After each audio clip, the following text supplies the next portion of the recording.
파견 임무, TDY는 때때로 즐겁고 흥미로울 수 있지만 이번 임무는 전혀 그렇지 않았습니다. 그것은 거의 24시간 내내 계속되는 30일간의 고된 노동이었습니다. 매년 대한민국 육군은 신속 대응 전개 훈련에 참여합니다. 육군 전역에서 선발된 부대들이 장비와 함께 공중 수송되어 특정 지역으로 이동하며 그곳에서 연합 파견 훈련을 수행합니다. 제 이름은 김태현입니다. 당시 저는 육군본부 작전처에서 근무하던 비교적 신참 대위였으며 충남 계룡대에 주둔하고 있었습니다.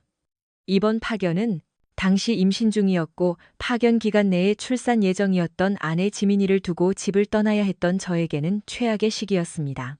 임무가 시작되었을 때 지민이와 저는 결혼한 지 거의 6년이 된 상태였습니다. 제 상관은 아기가 태어나기 전에 반드시 집으로 보내주겠다고 약속하겠네라고 말했고 그는 약속을 지켰습니다. 훈련이 끝난 후 저는 짐을 꾸려 비행기 탈 준비를 했습니다.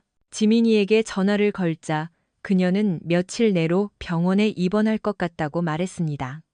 제가 집으로 가는 중이었으니 타이밍은 완벽했습니다. 저는 그녀에게 말했습니다. 해질녘 어스름한 시각, 공항으로 차를 몰고 가던 중 갑자기 고라니 한 마리가 도로로 뛰어들었습니다. 운전병은 고라니를 피하려고 핸들을 꺾었고 그 다음 제가 기억하는 것은 성남 국군수도병원에서 깨어난 것이었습니다. 오른쪽 팔과 오른쪽 다리, 옆구리 갈비뼈 3대가 부러졌고 오른쪽 폐가 허탈된 상태였습니다. 제가 여기 있은 지 얼마나 됐나요? 간호사에게 물었습니다. 5일 됐습니다. 아내가 여기 있나요? 아니요, 대위님, 저는 전화를 걸었습니다. 지민아, 태연 씨, 괜찮아요? 그것이 그녀가 한 첫마디였습니다. 난 신경 쓰지 마. 당신이랑 아기는 어때? 그녀가 울기 시작했습니다. 우리 아기를 잃었어요, 태연 씨. 미안해요. 당신은 괜찮아? 제가 물었습니다. 몸은 괜찮은데 정신적으로 너무 힘들어요.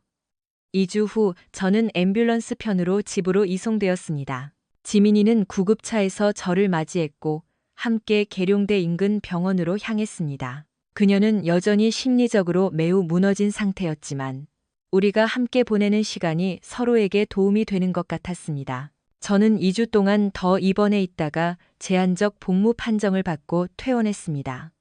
아기를 잃은 지 2년 후 우리는 해외 파견지로 전출되었습니다. 그곳에서 3년 동안 유럽 전역을 여행했습니다. 그곳에서 저는 소령으로 승진했습니다. 3년 후 우리는 경기도 평택의 부대로 전출되었습니다. 소령으로서 우리는 영관급 장교 관사를 배정받았는데 중대급 관사보다 훨씬 좋았고 차고도 딸려 있었습니다. 평택 관사로 이사하면서 파견지에서 가져왔던 모든 짐이 도착했습니다. 우리는 보관 중이었던 박스들과 새로 도착한 박스들을 풀기 시작했습니다. 커터칼을 사용해 수많은 박스 중 하나를 열고 물건을 꺼내기 시작했습니다. 그것은 파견지에서 사용했던 물건들을 담았던 박스였습니다. 박스 중간쯤에서 예전에 본 적이 없는 작은 나무 상자를 발견했습니다. 저는 그것을 쌓인 상자 위에 올려두고 열어보았습니다. 제 인생은 영원히 바뀌었습니다. 안에는 작은 봉투 묶음이 들어있었는데 봉투를 묶고 있던 분홍색 리본을 풀고 맨 위에 봉투를 집어들었습니다. 봉합이 되어 있지 않았습니다. 열어보니 안에는 출생증명서라는 라벨이 붙은 공식 문서가 들어있었습니다. 그 서류를 보는 순간 제 머릿속은 하얗게 변했습니다. 거기에는 3.3kg의 48cm인 여자아이가 살아서 태어났다고 적혀 있었고 생년월일도 기록되어 있었습니다. 그날은 지민이가 저에게 우리 아기가 사산되었다고 말했던 바로 그날이었습니다. 아기의 이름은 희망이라고 적혀 있었습니다. 어머니의 이름은 이지민, 결혼 전 성은 박이라고 적혀 있었고 아버지의 이름을 적는 칸에는 한 문장이 적혀 있었습니다. 저는 다음 봉투를 집어들었습니다. 그것 역시 봉해져 있지 않았습니다. 여러 장의 문서를 꺼냈는데 그것은 입양 동의서였습니다. 몇 번이고 다시 읽어보았습니다. 내용은 이지민의 자녀인 희망이라는 아이가 입양되었으며 모든 친권을 포기한다는 것이었습니다. 서류는 친부의 신원을 알 수 없으므로 그의 동의는 필요하지 않다고 계속 설명하고 있었습니다. 그녀는 그 기간 동안 얼마나 많은 남자와 잠자리를 한 걸까요? 그녀는 결혼 생활 중에도 우리에게 개인적인 공간과 생각의 자유가 필요하다는 것을 알고 있었을까요? 저는 차를 몰고 나갔습니다. 근처 골프장에 차를 세우고 식당 겸 바가 있는 휴게실로 향했습니다. 저는 계란 프라이 2개와 소고기 볶음을 주문했습니다. 지민이가 제 식습관을 바꾸기 전까지 제가 가장 좋아하던 아침 식사였습니다. 억지로 음식을 거의 다 먹고 발코니에 앉아 골프 치는 사람들을 바라보다가 집으로 향했습니다. 집에 도착하니 정오였습니다.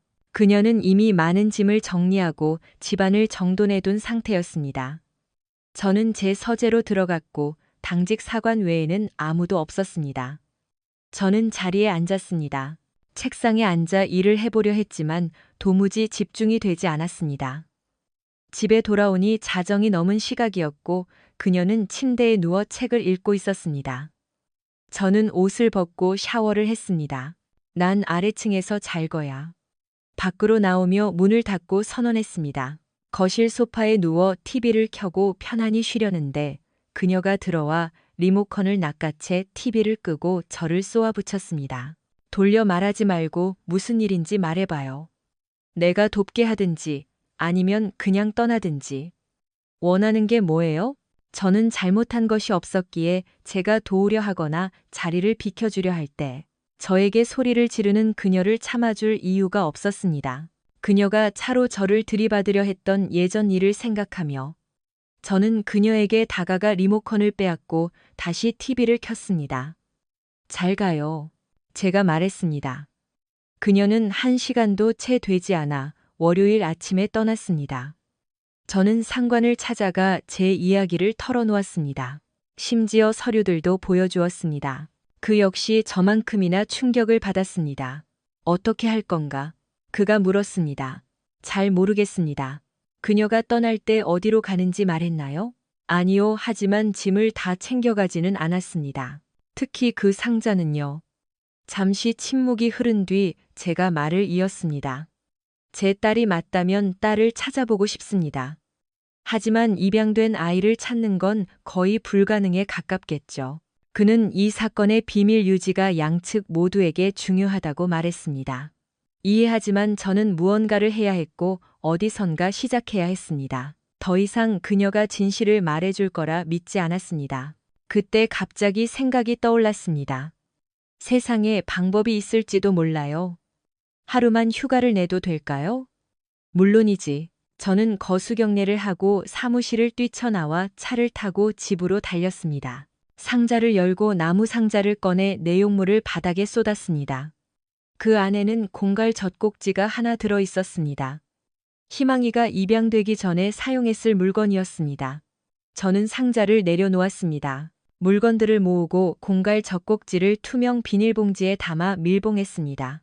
인터넷으로 근처 유전자 검사센터를 찾았고 서울 시내에 한 곳이 있었습니다. 화장실로 들어갔지만 지민이의 물건은 모두 사라진 상태였습니다. 세면대 아래 수납장을 뒤지다가 그녀의 낡은 빗을 발견했습니다. 그것을 다른 비닐봉지에 담아 젖꼭지와 함께 서울로 가져갔습니다. 3주 정도 후에 연락드리겠습니다. 상담원이 말했습니다. 그날 내내 지민이로부터는 아무런 연락이 없었습니다. 여보세요. 제가 전화를 걸어 말했습니다. 기분이 좀 나아졌어? 뭐가 나아졌냐고? 며칠 전에 그 멍청이와 비교하면 아니, 여전히 똑같은 멍청이일 뿐이야. 왜 이래? 정확히 3주가 지났어. 그때쯤이면 내가 당신을 정리할지 이혼할지 결정했어야 했잖아. 제가 말을 끝내자마자 전화벨이 울렸지만 무시했습니다. 다음 날 퇴근하고 집에 오니 지민이가 이미 와 있었습니다. 제가 차를 세우자마자 그녀가 다가왔습니다. 차를 갑어 풀어래. 그녀는 매우 화가 나 있었습니다. 그게 무슨 소리야? 날 정리하겠다니, 이혼하겠다니? 내가 말한 그대로야. 설명을 들을 자격은 있다고 생각해. 그녀가 말했습니다. 나도 마찬가지야. 뭐에 대해서? 그녀가 물었습니다. 우리는 여전히 마당에 서 있었습니다. 당신은 아무것도 설명할 필요가 없다는 뜻이야? 제가 물었습니다. 그래, 바로 그 말이야. 우리에게 더 이상 희망은 없어. 저는 희망이라는 단어에 최대한 힘을 주어 말했습니다. 무슨 뜻이야? 우리에게 희망이 없다니? 내가 뭘 어쨌다고? 그러다 그녀는 갑자기 깨달은 듯 했습니다. 세상에, 아니야. 제발 그러지 마. 1시간 뒤에 다시 올 테니 그때까지 여기 있지 않는 게 좋을 거야. 난 아침 6시 반에 출근해서 5시에 올 거야. 그때까지 당신 짐은 이 집에서 다 치워져 있어야 해. 저는 떠났다가 정확히 1시간 뒤에 돌아왔고 그녀는 사라져 있었습니다. 상자와 그녀의 짐 일부도 함께였습니다. 저녁에 집에 돌아오니 집은 거의 비어 있었습니다. 그녀는 대부분의 가구를 챙겨서 떠나버렸습니다. 맞습니다. 그녀는 다음 날 아침 제가 아끼던 의자와 손님용 침실 가구만 남겨두었습니다. 사무실에 전화를 걸어 늦을 것이라고 보고했습니다. 그 다음 부대 관사 관리반에 전화해 정부 보급 가구들을 임시로 배치해달라고 요청했습니다. 또한 은행, 증권사, 보험사 등 생각나는 모든 곳에 연락해 이혼과 관련된 일상적인 절차를 밟았습니다. 그 후 군 법무관 JAG과 면담 예약을 잡았습니다. 그들이 민사법원에서 저를 대리할 수는 없다는 것을 알았지만 그들은 저에게 조언을 해줄 수 있었고 제가 의심하는 바를 확인해 주었습니다. 재산의 절반은 그녀의 몫이 될 것이었습니다. 우리는 관사에 살았기에 개인 소유의 집은 없었지만 원한다면 집을 살 수 있는 충분한 자금은 있었습니다. 차 2대는 이미 할부가 끝난 상태였습니다. 몇 주 동안 제 삶은 계속되었습니다. 출근하고 집안일을 하고 마당 정리를 하고 세차를 했습니다. 어느 날 아침 전화가 울렸습니다. 여보세요? 제가 받았습니다. 김태연 소령님 되십니까? 네, 김태연입니다. 여기 유전자 분석센터 맞이입니다. 몇 주 전에 검사를 맡기셨죠? 네, 그렇습니다. 결과가 나왔습니다. 와서 확인하시겠습니까? 지금 바로 알려주시면 안 되나요? 아니요, 전화상으로는 곤란합니다. 저희는 본인 확인을 거쳐야 결과를 보여드릴 수 있습니다. 아니면 저희가 확인했던 주소로 우편을 보내드릴 수도 있습니다. 가능한 한 빨리 가겠습니다. 저는 센터로 들어가 제 소개를 하고 마지 씨를 찾았습니다. 그녀가 나와서 악수를 나눴고 제 신분증 확인을 요청했습니다. 따라오세요. 그녀가 말했습니다. 작은 방으로 그녀를 따라 들어갔습니다. 그녀는 잠시 기다려 달라고 하고 나가더니 몇 분 뒤 돌아왔습니다. 그녀는 저에게 공갈 젖꼭지를 건네며 말했습니다. 샘플 A는 소령님 것이고 샘플 B는 건네주신 머리카락, 샘플 C는 젖꼭지에서 채취한 것입니다. 검사 결과 B와 C는 혈연 관계가 확인되었습니다. 하지만 샘플 A는 B와 C 모두와 혈연 관계가 없습니다. 감사합니다. 저는 젖꼭지를 챙겨 봉투에 넣고 서류를 받아 센터를 나왔습니다. 차에 탔습니다. 적어도 다른 남자를 아빠라고 부르는 딸은 없다는 사실을 확인했지만 어딘가 다른 곳에는 있었습니다. 법무관은 특정 법무법인이나 변호사를 직접 추천할 수는 없었지만 제가 상담했던 법무관은 승인된 변호사 명단을 주었습니다. 다음 날부터 전화를 돌려 6개의 예약을 잡았습니다. 3번째 면담 만에 제가 원하는 사람을 찾았습니다. 그는 은퇴한 군 법무관 출신으로 배우자의 외도를 매우 혐오하는 사람이었습니다. 저는 1시간 넘게 제 이야기를 들려주었습니다. 집에 돌아오니 늦은 밤이었고 우편함에 편지가 한 통 와 있었습니다. 지민이에게서 온 것이었습니다. 3주가 지났네. 지민이는 짧게 본론만 적었습니다. 발신 주소는 대전에 있는 그녀의 부모님 댁이었습니다. 저는 그녀에게 전화를 걸어 말했습니다. 안녕, 지민아. 그녀가 말했습니다. 전화로 이야기하고 싶지 않아. 내가 서울로 갈 생각도 없으니 당신이 평택으로 오든지 해야 할 거야. 난 이미 여기 있어. 지난주에 거기 있을 때 편지를 보냈거든. 6시 반에 집에 있을 테니 그때 와. 저는 그렇게 말하고 전화를 끊었습니다. 특별한 준비는 하지 않았습니다. 음료도 간식도 아무것도 없었습니다. 이것은 단지 비즈니스 미팅이어야 했습니다. 저는 유전자 검사 결과와 출생 증명서 사본, 입양 서류를 테이블 위에 올려두었습니다. 관사에서 제공한 커피 테이블이었습니다. 그녀는 6시 20분에 집 앞에 도착했지만 6시 30분이 될 때까지 기다렸다가 벨을 눌렀습니다. 저는 서둘러 문을 열지 않았고 그녀를 안으로 들여 거실로 안내했습니다. 저는 소파에 앉았고 그녀는 맞은편에 불편하고 딱딱한 의자에 앉았습니다.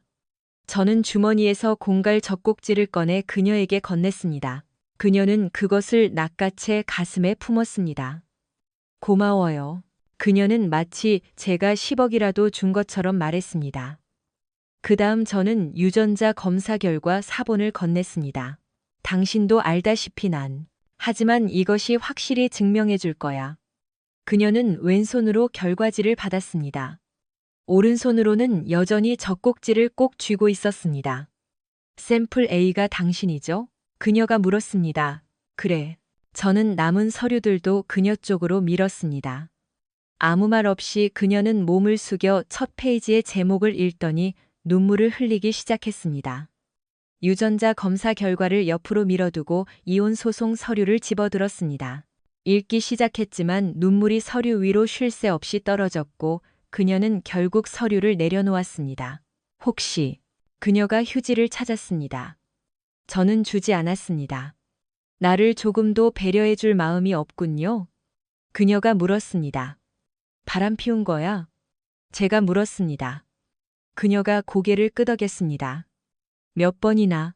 그게 중요해요? 아니, 그냥 알고 싶어서.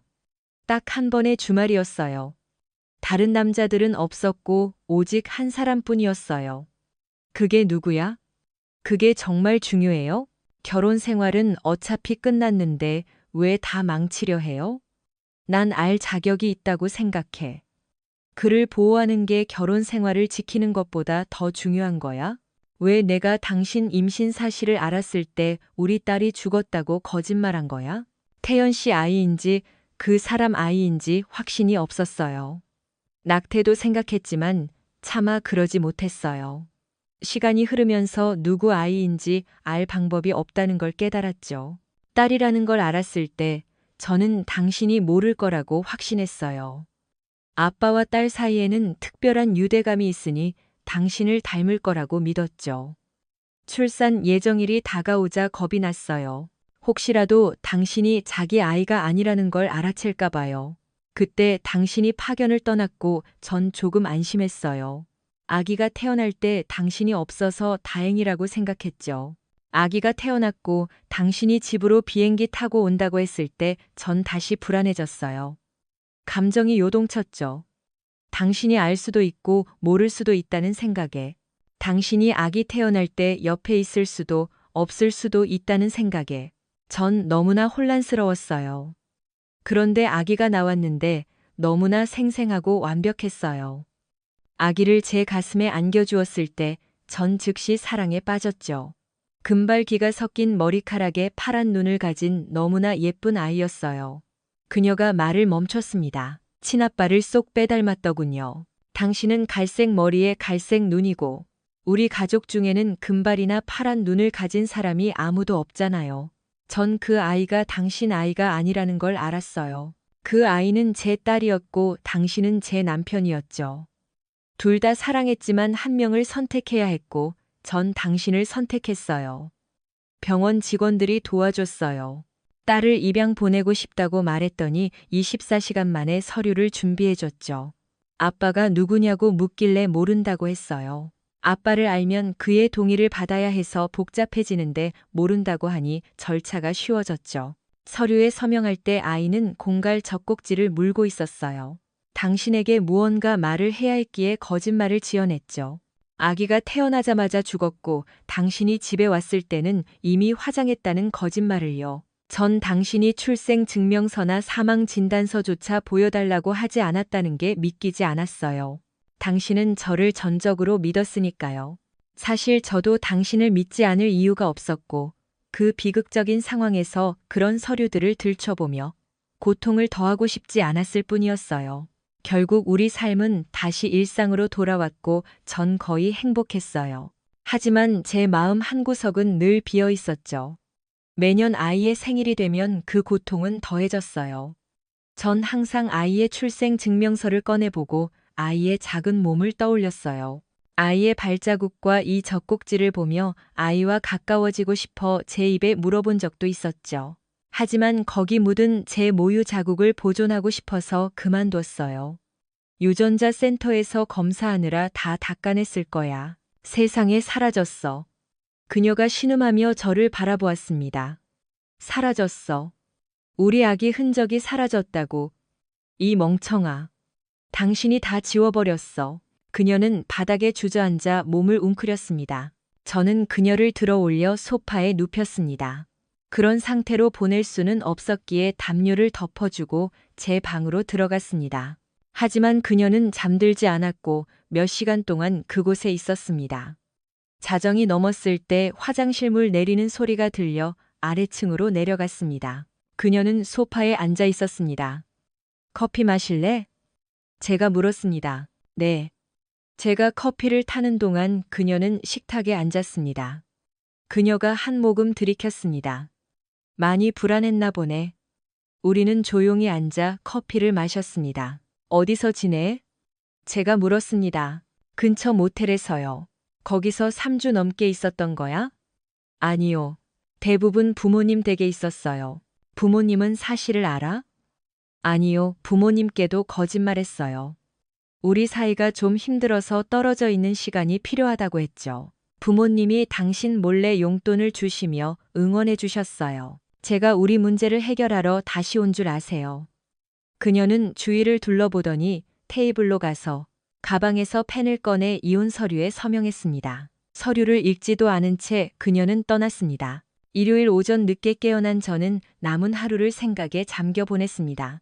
월요일에 변호사에게 이혼 서류를 가져다 주었고 그는 바로 접수했습니다. 저는 이 이혼의 배우가 누구일지 끊임없이 생각했습니다. 지민이가 바람을 피웠지만 그녀는 상대가 누구인지 어떻게 시작되었는지 끝내 말해주지 않았습니다. 저를 화나게 한 것은 단순히 그녀의 외도와 임신뿐만 아니라 그 비겁한 놈을 감싸며 정체를 숨긴다는 사실이었습니다. 그녀가 말한 건 고작 주말 한 번의 일이었다는 것뿐이었습니다. 다행히 업무가 너무 바빠 딴 생각할 겨를이 없었습니다. 2주 후 저는 지민이와 살았던 대전 근처 부대로 돌아왔습니다. 보통 군사 세미나는 딱딱하기 마련이지만 이번에는 달랐습니다. 세미나는 꽤 자유로운 분위기였고 우리는 3명씩 팀을 짜서 프로젝트를 수행했습니다. 그런데 팀을 짜고 보니 2명이 남았습니다. 강원도 화천에서 온 최기태 소령과 저였습니다. 우리는 마치 평생 알고 지낸 사이처럼 금방 친해졌습니다. 기태는 컴퓨터 천재였고 우리는 다른 팀들이 따라오지 못할 정도로 진도가 빨라서 속도를 늦춰야 할 정도였습니다. 첫째 주 금요일, 우리는 장교 식당에서 점심을 먹었습니다. 식사 도중 기태는 자신의 사생활을 털어놓았습니다. 그 역시 아내의 외도로 이혼했는데 현재 전처는 어떤 일반인 남자와 살고 있고 기태의 2 아이는 그 남자를 아빠라고 부르며 살고 있다고 했습니다. 점심이 끝나갈 무렵 저도 제 이야기를 했습니다. 제 이야기가 끝나자 기태는 묘한 표정을 지으며 말했습니다. 그 상대 남자가 누군지 모른다고? 네, 그녀가 말해주지 않았어요. 그리고 그건 6년 전 여기 대전 근처에서 일어난 일이에요. 금발기가 있는 머리에 파란 눈. 그녀가 그렇게 말했죠. 우리는 인사행정처로 향했습니다. 부대로 전입 오는 모든 사람은 그곳을 거쳐야 했기 때문입니다. 우리는 인사처장 사무실로 곧장 들어갔습니다. 그녀는 우리를 보더니 자리에서 일어나 기태를 껴안았습니다. 60대 정도로 보였는데 눈빛이 매우 지적이었습니다. 아직 말도 안 섞어봤지만 저는 그녀가 마음에 들었습니다. 박 여사님, 여기 제 친구 김태연 소령입니다. 반가워요, 태연 씨. 그녀가 말하며 악수를 청했습니다. 네, 안녕하세요. 책상에 있는 명패에는 박 처장님이라고 적혀 있네요. 제가 조심스럽게 입을 뗐습니다. 그냥 박 여사라고 불러요. 기태가 거들었습니다. 모두가 그렇게 부르거든. 박 여사님. 혹시 6년 전쯤 여기 왔던 금발의 파란 눈을 가진 군인을 기억하세요? 그녀는 잠시 생각하더니 말했습니다. 아니, 여기를 거쳐 가는 모든 사람을 다 기억할 수는 없단다. 하지만 아예 불가능한 건 아니지, 그녀가 덧붙였습니다. 김태현 소령. 자네도 그때 여기 있었지? 그 이름을 기억하는 것 같네. 내 아내와 제가 여기 주둔하고 있었습니다. 제가 말했습니다. 저는 어떻게 그녀가 제 이름을 기억하는지 의아해하며 기태를 바라보았습니다. 기태가 설명했습니다. 박 여사님은 초직관적 기억력을 가지고 계셔서 한 번 읽거나 본 것, 만난 사람을 거의 다 기억하신단다. 세상에, 정말요? 제가 물었습니다. 네, 일종의 자서전적 기억력이라고 하죠. 축복일 수도 저주일 수도 있단다. 박 여사가 말을 끊었습니다. 아주 드문 능력이죠. 박 여사님은 이 부대에 살아있는 데이터베이스예요. 특히 인사 문제에 관해서는요. 그렇죠. 불행히도 그렇단다. 그녀를 바라보던 제가 물었습니다. 모든 걸 다 기억하신다면 너무 힘들지 않으세요? 물론 힘들지. 좋은 기억뿐만 아니라 끔찍한 일들까지 다 생생하니까. 관리를 잘못하면 우울증에 빠지기 십상이지. 상상조차 안 되네요. 제가 대답했습니다. 기태가 다시 말을 가로챘습니다. 태연이가 저랑 여기 같이 있을 때 알았던 사람을 찾고 있어요. 아는 건 금발머리에 파란 눈이라는 것뿐이에요. 그녀가 웃었습니다. 겨우 그게 다야? 키, 몸무게, 계급, 보직, 아니 성씨도 모른단 말이야? 네, 죄송합니다. 제가 말했습니다. 사과할 것까지야. 시간을 좀 주렴. 주변에 좀 물어볼 테니까. 중요한 일인가? 기태가 저를 보며 물었고 저는 네, 아주 중요합니다라고 대답했습니다. 박 여사가 덧붙였습니다. 당시 자네 나이 되었을 테니 지금은 중년이겠군. 군인이었나? 장교였을까요? 부사관이었을까요? 만약 군인이었다면 장교였을 가능성이 높다고 생각하지만 확실하지 않습니다. 군인이 아닐 수도 있나요? 그럴 수도 있지. 군무원일 수도 있고. 죄송합니다. 정보가 너무 없어서. 그녀가 웃었습니다. 정말 타겟팅할 정보가 하나도 없네. 지난 몇 년간 내가 본 파란 눈의 남자가 이 0명은 넘을 텐데 말이야. 하지만 기간을 좁혀서 한번 찾아보마. 그녀는 우리 연락처를 받아갔습니다. 이틀 후 그녀가 기태에게 전화를 걸었습니다. 자네가 물어본 사람에 대해 생각해봤네. 군인 중에는 딱히 떠오르는 파란 눈이 없더구나. 하지만 당시 시설공단에서 일하던 민간인 2명이 기억나네. 한 명은 30년 넘게 일해서 나이가 너무 많고 다른 한 명은 10년 정도 근무했는데 지금은 신축공사 담당이지만 전에는 설비 팀장이었지. 이름은 박기훈이야. 부대 내에 파란 눈을 가진 사람이 15명 정도 더 있긴 하지만 나이가 맞지 않네. 부대 밖 민간인까지는 잘 모르겠지만 김소령이 여기 있을 때 민간인 친구를 많이 사귀었을 것 같지는 않으니 이 사람이 유력할 게야. 기태가 이 사실을 알려주었고 저는 즉시 박기훈을 만날 계획을 세웠습니다. 그가 맞는지 확인하고 약간의 복수를 할 생각이었죠. 군인의 아내를 유혹하는 놈들은 이 세상에서 두 번째로 질 나쁜 놈들이고 남편이 해외 파견 나갔을 때 그런 짓을 하는 놈들은 최악입니다. 그런 파렴치한 놈들은 상상할 수 있는 가장 끔찍한 최후를 맞이해야 마땅합니다. 다음 날 아침, 저는 렌터카를 타고 박기훈의 집 근처 골목에 앉아 있었습니다. 그가 골프를 치러 가거나 가까운 철물점 혹은 목재소에 가길 바랐습니다. 거의 2시간을 기다린 끝에 그의 차가 차고에서 나와 골목을 빠져나가는 것을 보았습니다. 다행이라고 생각했습니다. 하루 종일 기다릴 생각도 있었지만 빨리 움직이는 게 좋으니까요. 저는 그를 따라 홈CC 건축자재 마트로 향했습니다. 주차를 하고 그를 따라 안으로 들어갔습니다. 그는 그곳 직원 몇 명과 아는 체를 하는 것으로 보아 단골인 듯했습니다. 입구 쪽에 커피 코너가 있었습니다. 저는 그런 마트의 단골업자들은 커피를 셀프로 마신다는 걸 알고 있었습니다. 박기훈은 직접 커피를 따르더니 직원 한 명과 대화를 나누며 커피를 마셨습니다. 그를 관찰하면서 저는 그가 제 아내를 건드려 임신까지 시킨 것도 모자라 입을 벌리고 껌을 씹는 저질스러운 습관이 있다는 걸 발견했습니다. 길바닥에 침을 뱉는 것만큼이나 꼴불견이었죠. 대화하던 직원이 손님을 도와주러 가자 박기우는 남은 커피를 마시고 껌을 종이컵에 뱉어버렸습니다. 그리고 새 껌을 꺼내 씹으며 자리를 떴습니다. 저는 쓰레기통으로 다가가 안을 들여다보았습니다. 맨 위에 껌이 담긴 종이컵이 있었습니다. 주위를 살핀 뒤 아무도 없는 것을 확인하고 컵을 집어들었습니다. 차에 타서 기태에게 전화를 걸어 상황을 알렸습니다. 그는 웃으며 빨리 돌아오라고 했습니다. 도착할 때쯤이면 더 큰 소식이 있을 거라고요. 제가 도착하자 그는 흥분해서 종이 몇 장을 흔들고 있었습니다. 믿지 못할 거야. 그가 제 손을 잡으며 말했습니다. 정말 믿기 힘들걸. 자, 일단 앉아봐. 저는 시키는 대로 했습니다. 그는 제 옆에 앉아 서류들을 펼쳐 보였습니다. 이걸 봐. 거기에는 몇 개의 이름과 주소가 적혀 있었습니다. 그것은 희망이의 이름과 주소, 그리고 입양 후의 성씨였습니다. 그녀의 이름은 다은이, 이제는 김다은이었습니다. 기태는 입양기관의 파일을 해킹했다고 했습니다. 국가기밀 문서보다 더 철저히 암호화된 파일들이었죠. 그가 말을 멈추고 진정했습니다. 내가 직접 해킹한 건 아니고 내 형이 도와줬어. 어쨌든 결과는 같으니까. 저는 웃음이 터졌습니다. 대단해, 기태야. 하지만 이걸로 뭘 어쩌지? 모르지. 하지만 정보를 쥐고 있으니 누군가를 협박할 수도 있지 않을까? 하하, 멋진걸. 신문 헤드라인이 그려지네. 육군 장교 2명, 6살 고아를 협박하려다. 정말 대단한 계획이야. 기태는 서류를 테이블에 던지고 의자에 몸을 기댔습니다.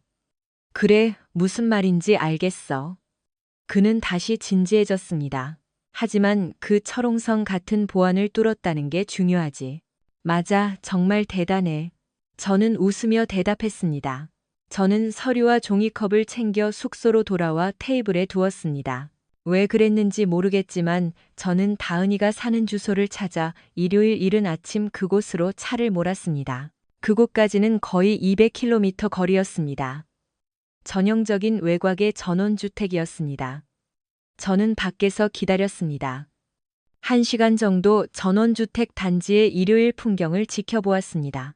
잔디 깎는 기계 소리, 아이들의 웃음소리, 이웃들의 대화 소리가 들려왔습니다. 정오가 다 되어서야 다은이네 집 문이 열렸습니다. 차 한 대가 집 앞에 섰고 3사람이 탔습니다. 남편이 운전석에, 아내가 조수석에, 그리고 아이가 뒷좌석에 탔습니다.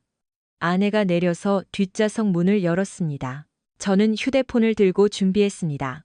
아내가 카시트에서 아이를 안아 바닥에 내려놓고 무릎을 굽혀 앉았습니다. 아기의 옷매무새를 다듬어주는 찰나. 저는 몇 장의 사진을 찍었습니다. 그때 차 옆으로 다른 여자와 아이가 지나갔습니다. 차 옆에 있던 아이가 다은이를 부르며 달려갔고 제가 희망이로 알고 있던 아이도 그 아이를 향해 달려갔습니다. 제 차에서 불과 몇 걸음 거리였고 저는 재빨리 사진을 더 찍었습니다. 두 여자가 낯선 차와 그 안의 남자를 눈치채기 전에 저는 차를 몰아 자리를 떴습니다. 조금 떨어진 곳에 차를 세우고 사진을 확인했습니다. 4장의 사진 모두 완벽했습니다. 심지어 그녀의 파란 눈까지 선명하게 보였습니다. 다음 주 저는 다시 대전 부대로 돌아왔습니다. 기태와 저는 교육과정을 가뿐히 마쳤습니다. 금요일에 수료식을 하고 함께 저녁을 먹으며 축배를 들었습니다. 토요일 아침, 공항에서 헤어져 각자의 집으로 향했습니다. 기태는 강원도로, 저는 평택으로 갔습니다. 월요일은 휴무라 쉬었습니다. 저는 지민이와 다은이의 유전자 결과지를 들고 센터의 마지 씨를 찾아갔습니다. 그녀는 제가 젖꼭지 이야기를 꺼내자 저를 기억해냈습니다. 저는 지민이와 다은이의 결과지, 그리고 박기훈의 껌이 담긴 종이컵을 건넸습니다. 3주 뒤에 뵙죠. 저는 그렇게 말하고 떠났습니다. 사실 이번에는 2번 만에 결과가 나왔고 그녀는 전화로 알려주었습니다. 확실한 부모와 자식 관계라고요. 그녀는 공식 결과지를 우편으로 보내주겠다고 했습니다. 좋습니다. 필요한 모든 정보를 얻었습니다. 하지만 이제 어쩌죠? 이걸로 뭘 할까요? 결과는 그저 박기훈이 지민이와 바람을 피운 당사자라는 것을 확인해 준 것뿐이었습니다. 저는 마트에 가서 종이와 봉투를 샀습니다. 또한 박기훈, 지민이, 그리고 다은이의 관계를 증명하는 유전자 보고서와 다은이의 사진 2장을 복사했습니다. 출처를 알 수 있는 정보는 모두 잘라냈습니다. 보고서 내용만 남겨 봉투에 담았습니다. 비닐봉지와 봉투를 만질 때부터 장갑을 끼고 조심했습니다. 사진과 결과지를 복사하고 우표와 물침이 아닌을 사용해 봉투를 봉했습니다. 추적 불가능하게 하려고 최선을 다했습니다. 저는 박기훈의 집 주소로 박기훈 부인 귀하라고 적어 우편을 보냈습니다. 또한 발신인 이름에 지민이의 이름을 적고 그녀의 부모님 댁 주소를 썼습니다. 그녀가 지금 어디 있는지 모르니까요. 그 후 평택 우체국으로 가서 우체통에 편지를 넣었습니다. 저는 이 편지가 박기훈의 가족과 부대에 어떤 폭풍을 몰고 올지 전혀 알지 못했습니다. 우편물이 도착하고 기태에게 소식을 들은 지 한 달이 지났습니다.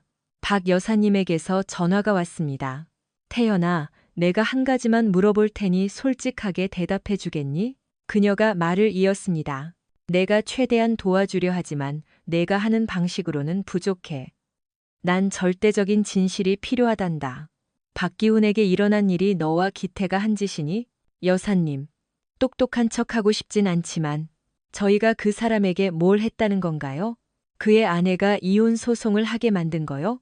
좋아. 네가 한 짓이 맞군. 기태는 상관없다는 거지? 저는 그녀에게 진실을 말했습니다. 대부분요. 기태의 해킹 부분은 뺐습니다. 분명 벌집을 건드린 모양이구나. 그의 아내가 우편물을 받았을 때 그녀는 유전자가 누구 것인지 몰랐지만 직접 검사를 의뢰했단다. 남편의 샘플을 채취해 보냈지. 그리고 그 여자와 아기의 기록도 함께 보냈어. 결과는 일치했고 그때부터 난리가 났지. 그가 건드린 여자가 누구니? 제 아내였습니다. 여사님. 세상에. 그런 사연이 있었구나. 어제 그가 사무실로 불려왔는데 아주 가관이었단다. 투덜거리며 난리를 피우더군. 소문이 파다해요. 그가 이혼하게 되었다는 소식을 들으니 속이 다 시원하네요. 오랫동안 기다려온 소식이었거든요. 그 가족들에게는 안타까운 일이지만요. 저에게는 모든 게 끝난 일이었습니다. 지민이와 저는 이혼했고 박기훈도 이혼 절차를 밟고 있었습니다. 저는 기태가 준 서류들을 모두 정리해 더 이상 필요 없지만 간직해야 할 물건들과 함께 상자에 담았습니다. 제 삶은 계속되었습니다. 몇 달 동안 몇 번의 데이트를 했지만 별다른 진전은 없었습니다. 2년 후 저는 다시 대전 부대로 발령받았습니다. 조금 놀랐습니다. 전 보통 동기들의 90%처럼 전방이나 해외로 갈 줄 알았거든요. 부대에 도착해 박 여사님의 사무실을 찾았습니다. 어떻게 다시 여기로 왔니? 그녀가 물었습니다. 저도 모르겠습니다. 그때 익숙한 목소리가 들렸습니다. 최근 중령으로 승진한 최기태 중령이었습니다. 그가 사무실로 들어와 문을 닫고 우리는 악수를 나눴습니다. 알고 보니 그에게 부관이 필요했고 막 교육을 마친 소령인 제가 적격이라 그가 직접 요청한 것이었습니다. 기태랑 세미나 이후로 몇 번 통화는 했지만 만난 건 처음이네요. 친구를 다시 만나 기뻤습니다. 전입 신고를 마치고 2일간 휴가를 냈습니다. 몇 주 후 제가 가장 먼저 한 일은 지민이와 함께 사려고 돈을 모았던 집을 찾는 것이었습니다. 이혼 때 재산의 절반이 그녀에게 갈 줄 알았는데 그녀가 법정에 나타나지 않아 제가 전액을 보유하게 되었습니다. 은행 지점장님이 다가와 자신을 정훈이라고 소개했습니다. 저희도 6개월 전쯤 이곳으로 이사와서 새 동네에 자리를 잡았습니다. 여기 집들이 아주 좋고 가격도 합리적입니다. 가성비가 최고죠. 그는 그렇게 말하고 사무실에 들어갔다. 나오더니 자신이 이용했던 부동산 중개인 명함을 주었습니다. 저는 그에게 연락했고 단 3일 만에 마음에 드는 집을 찾았습니다. 보증금의 절반 이상을 지불했고 은행도 흔쾌히 대출을 승인해 주었습니다. 저는 기태 밑에서 일을 시작했고 새 집으로 이사했습니다. 가장 먼저 산 가구는 의자 한 개와 큰 TV, 그리고 잔디깎기였습니다. 새 집에서의 첫날 밤, 밖은 어두웠고 커튼도 창문을 가릴 시트도 없었습니다. 맥주 한 캔을 따고 페퍼로니 피자 한 조각을 들고 있는데 초인종이 울렸습니다. 지민이가 강요했던 채식 위주의 식단은 이미 오래전에 버렸죠. 문을 열었습니다. 거기 한 여성이 서 있었습니다. 안녕하세요, 이웃사촌님. 그녀가 말했습니다. 제 이름은 성이에요. 다들 저를 써니라고 부르죠. 저희도 이 근처에 살고 이사 온 지 얼마 안 됐어요. 인사도 드리고 혹시 필요한 게 있으면 말씀하시라고 들렀어요. 부인분은 안에 계신가요? 제가 미소 지으며 대답했습니다. 김태현입니다. 아니요, 아내와는 이혼했습니다. 그녀의 미간이 살짝 찌푸려지는 걸 보았습니다. 하지만 걱정 마세요. 시끄러운 파티 같은 건 안 하니까요. 조촐한 모임조차요. 그녀가 미소 지었습니다.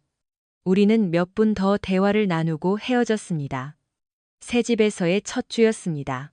토요일 아침 3명의 여성이 음식을 들고 문을 두드렸습니다.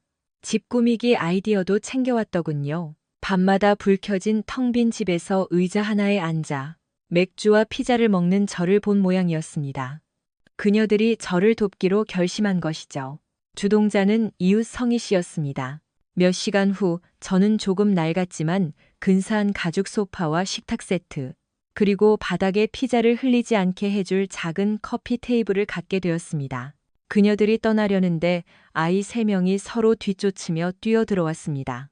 일행 중 한 명인 정숙 씨가 아이 둘을 안았고 성희 씨가 3번째 아이를 붙잡았습니다. 다은아, 진정해.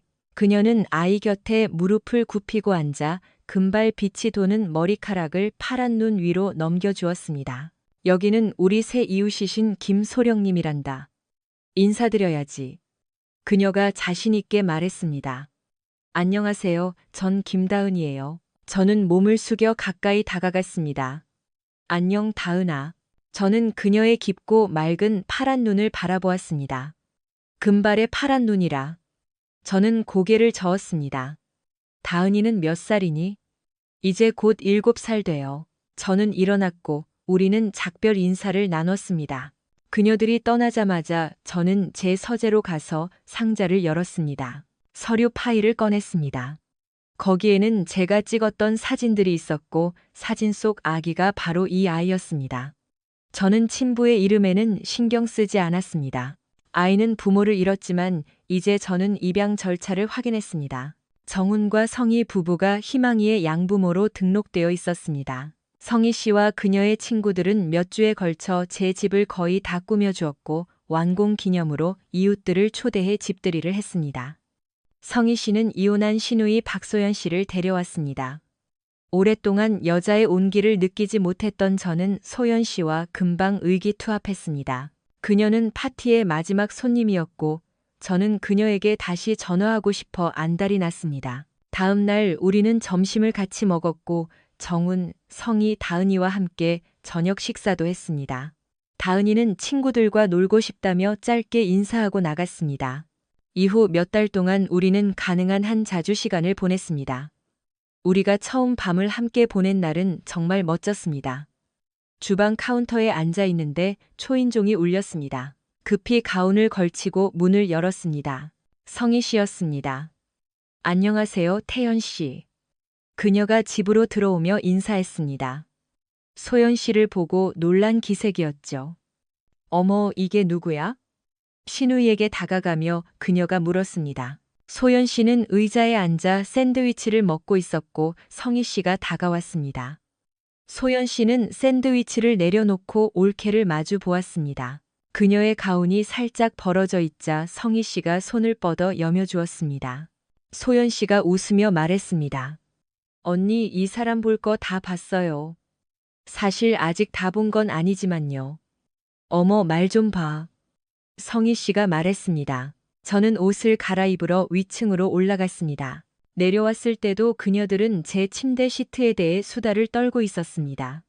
제가 옷을 다 차려입은 걸 보고서야 조용해졌습니다. 그 다음 주말, 정훈 부부가 소연 씨에게 부탁했습니다. 두 사람이 저녁 데이트를 하는 동안 제가 다은이를 돌보기로 했습니다. 뒷마당 모래 놀이터에서 노는 다은이를 보며 소연 씨에게 물었습니다. 아이 정말 예쁘죠?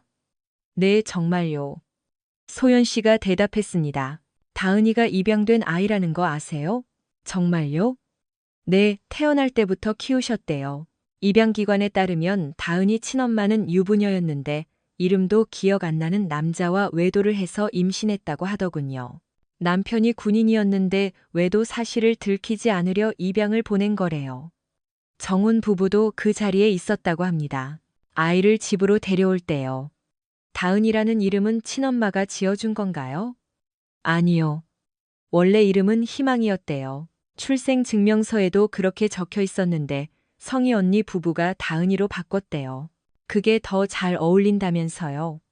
친엄마랑 남편은 어떻게 됐나요? 모르겠어요. 입양기관 보안이 워낙 철저해서 친엄마는 입양 가족 정보를 알 수 없고 그 반대도 마찬가지거든요. 다은이가 다가와 소연 씨 무릎에 앉았습니다. 소연 씨 무릎에 머리를 기대더니 금방 잠이 들었죠. 몇 분 뒤 소연 씨는 저에게 다은이를 안아 침실에 눕혀달라고 했습니다. 그 아이를 처음 만지는 순간이었고 기분이 묘했습니다. 저는 기쁜 마음으로 아이를 눕혔습니다. 7개월 후, 소연 씨는 제 집으로 이사 왔습니다. 1년 뒤 우리는 결혼했습니다. 군대 발령이 나기 전까지 1년 동안 정말 행복했습니다. 3년 동안 해외에서 근무하라는 명령을 받았습니다. 그 사이 휴가차 한국에 2번 들렀는데 한 번은 소연 씨와 정훈 씨의 아버님이 돌아가셨을 때였고 다른 한 번은 가족 모임 때문이었습니다. 당연히 2번 다 정훈 부부를 만났습니다. 장례식 때 다은이를 봤지만 가족 모임 때는 아이가 캠프에 가서 보지 못했습니다. 3년 후 귀국 명령이 떨어졌습니다. 저는 중령으로 승진하여 경기도 용인의 지상작전 사령부 본부 부관으로 부임했습니다. 보통 대령급 보직이었지만 중령인 제가 맡게 된 것이죠. 군대에서는 주는 기회를 마다해서는 안 됩니다. 업무 파악을 돕기 위해 참모진은 부대 지원 부서들과의 브리핑 세션을 마련했습니다. 그중 하나는 시설본부 대표의 발표였습니다.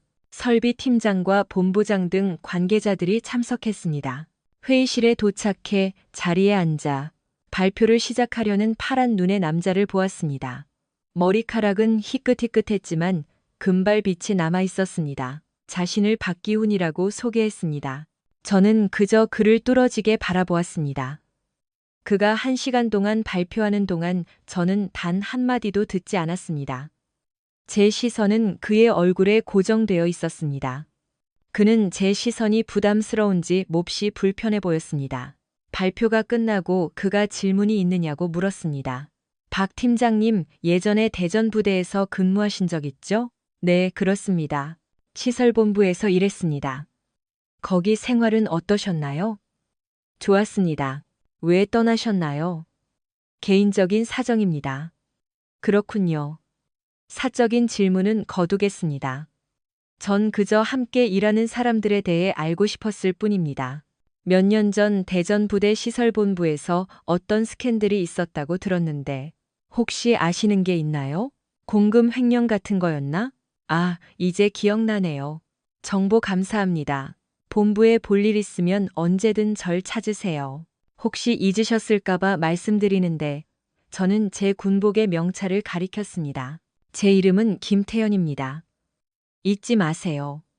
저는 그의 눈을 똑바로 쳐다보았고 그가 무언가 깨달은 듯 눈이 커지는 것을 보았습니다. 박기훈의 얼굴색이 불그락푸르락 변하더니 이내 하얗게 질렸습니다. 저는 자리를 떴습니다. 그날 오후 박기훈 팀장이 전출 신청을 했다는 소식을 들었습니다. 안타깝게도 승인권자는 저였습니다. 다음 날 신청서를 받은 저는 커다란 글씨로 반려 사유를 적었습니다. 박 팀장의 전문성이 필요한 계획이 있으니 그는 중요한 역할을 수행해야 함. 제가 구상한 계획에 따라 다음 날 놀랍게도 박기훈 팀장은 즉각 사직서를 제출했습니다.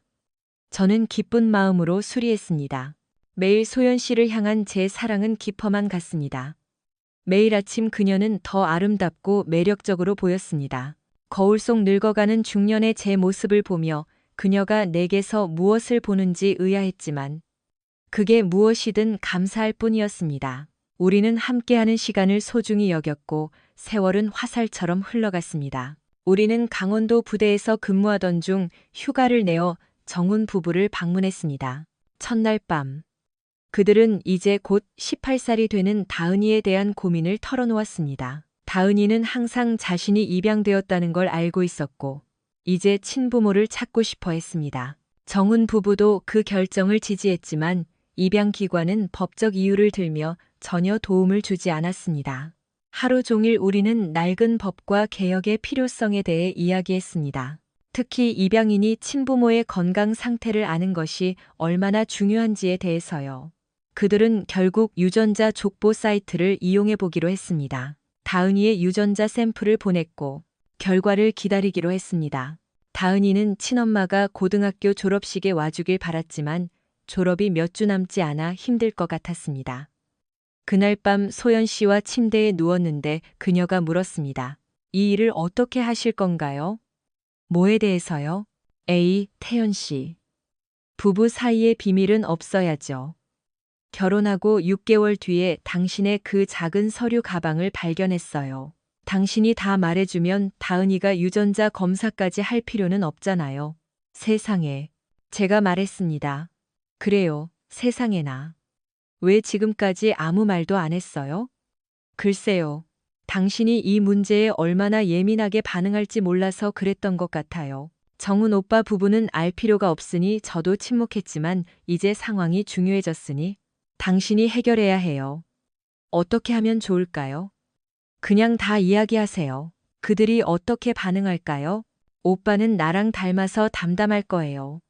성희 언니는 좀 다르겠지만요.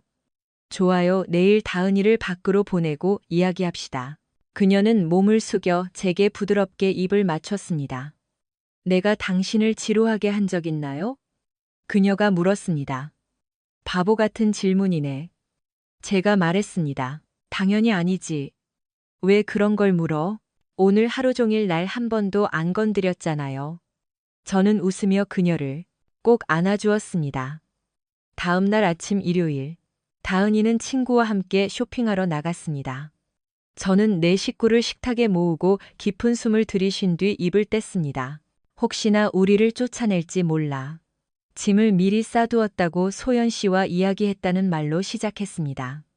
그들은 우리를 의아하게 바라보았고 소연 씨는 어깨를 으쓱했습니다. 다은이가 친부모를 찾기 위해 유전자 검사를 할 필요는 없어요. 제가 그들이 누구인지 압니다. 제가 말했습니다.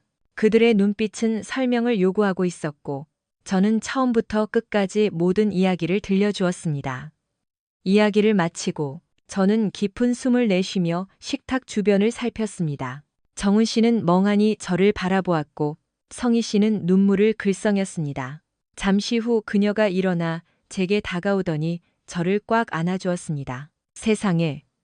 그 긴 세월 동안 혼자 그 짐을 지고 어떻게 버텼어요?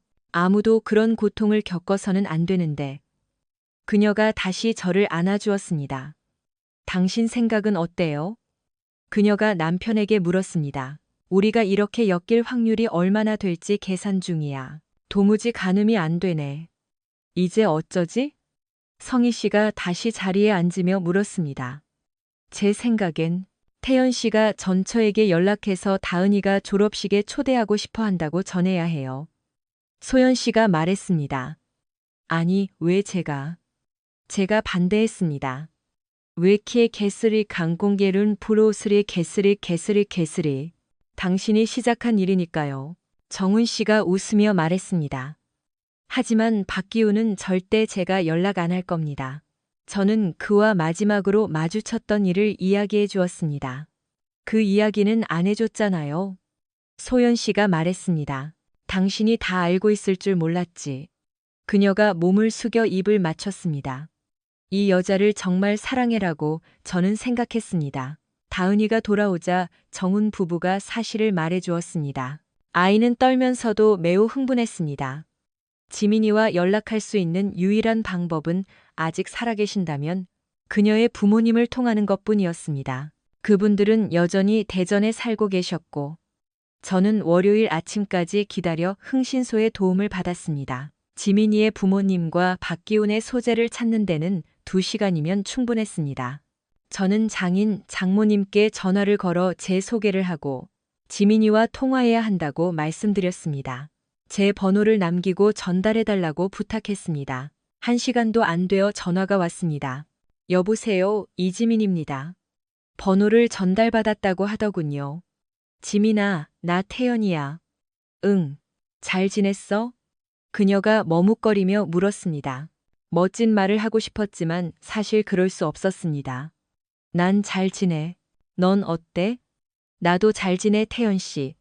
무슨 일이야? 중요하게 할 말이 있어. 그래, 말해봐. 전화로는 안 돼. 직접 만나서 이야기하자. 장소를 정해줘. 왜 그래? 우리 연락 안 한 지가 몇 년인데 갑자기 만나야 할 만큼 중요한 일이 뭐야? 그냥 말해. 미안하지만 안 돼. 기회를 주는 거야. 무슨 기회? 대체 뭐야? 직접 만나서만 말할 거야. 마음 바뀌면 연락해. 잠깐만. 알았어, 세상에. 제주도에서 만나면 좋겠어. 내일 그리로 갈 테니 도착하면 연락할게. 장소는 당신이 정해. 다음 날 우리는 제주 롯데호텔 로비에서 만났습니다. 증인이 많이 필요하다고 생각한 모양입니다. 안녕 지민아, 태연 씨. 여기는 내 남편 최성진 씨야. 반갑습니다, 성진 씨. 저는 지민이를 바라보았습니다. 10초만 따로 이야기할 수 있을까? 무슨 말이든 성진 씨 앞에서 해. 정말 그래도 되겠어? 당신이 가졌던 희망에 관한 일이야. 그녀의 얼굴이 하얗게 질렸습니다. 이야기 좀 할 수 있을까요? 네, 이 사람도 다 알아요. 좋아요, 앉읍시다. 우리는 최대한 조용한 구석 자리를 찾아 앉았습니다. 와인을 주문했고 술이 서빙되기를 기다렸습니다. 와인을 한 모금 마신 뒤 제가 말했습니다. 아이 이름은 다은이야. 2주 뒤에 졸업하는데 당신이 와주길 바라고 있어. 지민이는 와인잔을 든 채 그대로 기절할 듯 보였습니다. 성진 씨가 잔을 받아 내려놓고 그녀의 뺨을 두드려 정신을 차리게 했습니다. 뭐라고 했어? 제가 다시 말해 주었습니다. 저는 다은이의 사진을 꺼내 지민이에게 보여주었습니다. 그녀는 사진을 부드럽게 쓰다듬으며 울기 시작했습니다. 정말 예쁘구나. 이 사진 어디서 났어? 어제 거실에서 찍었어. 직접 찍었다고? 어떻게 된 거야? 저는 처음부터 끝까지 박기훈을 찾아냈던 일까지 모두 말해 주었습니다. 그녀는 제가 그의 이름을 안다는 사실에 다시 한번 충격을 받았습니다. 처음엔 멍해 보이더니 이내 화를 내기 시작했습니다. 왜 진작 말 안 했어? 왜 그 긴 세월 동안 아이를 나한테 숨긴 거야? 목소리가 커지자 성진 씨가 진정시켰습니다. 진정해, 당신은 아이에 대한 모든 권리를 포기했었잖아. 태연 씨가 이렇게 알려준 것만으로도 대단한 거야. 진정해. 그녀는 겨우 진정했습니다. 졸업식 때 가도 될까? 아이가 원하고 있어. 당연히 와야지. 더 일찍 볼 수는 없을까? 서로 적응할 시간이 필요하니 천천히 하자. 졸업식 전날에 오는 건 어때? 그녀가 미소 지었습니다. 정말 고마워요. 다은이가 미리 볼 수 있게 당신 사진을 좀 찍어도 될까? 우리는 밖으로 나가 포즈를 취했습니다. 헤어지려는데 그녀가 달려와 저를 껴안고 제 얼굴에 입을 맞췄습니다. 너무 심했나? 그녀가 물었습니다. 성진 씨가 웃었고 저는 그가 마음에 들었습니다. 저는 다은이를 준비시키기 위해 먼저 돌아왔습니다. 그녀에게 지민이의 사진을 보여주었습니다. 정말 미인이에요. 다은이가 말했습니다. 아이는 긴장하면서도 매우 기뻐 보였습니다. 제가 다은이를 안 이후 처음으로 아이가 저를 안아주었습니다. 고마워요, 태연 삼촌. 다은이가 누구 외모를 닮았는지 이제 알겠네요. 성희 씨가 다은이 곁에 붙으며 농담했습니다. 친아빠는 어떤 모습인지 아세요? 다은이가 조심스럽게 물었습니다. 세 명의 어른은 모두 숨을 죽이고 제 입만 바라보았습니다. 저는 잠시 생각에 잠겼다가 금발 빈 머리와 그 예쁜 파란 눈을 아빠한테 물려받았단다. 라고 말해주었습니다. 세 어른은 안도의 한숨을 내쉬었습니다. 우리는 일주일 휴가를 냈기에 저는 다시 강원도로 복귀해야 했지만 소연 씨는 남아서 졸업식 준비를 도왔습니다. 저는 졸업식 이틀 전에 다시 오겠다고 약속하고 부대로 향했습니다. 가평으로 돌아가기 전날 흥신소에서 전화가 왔습니다.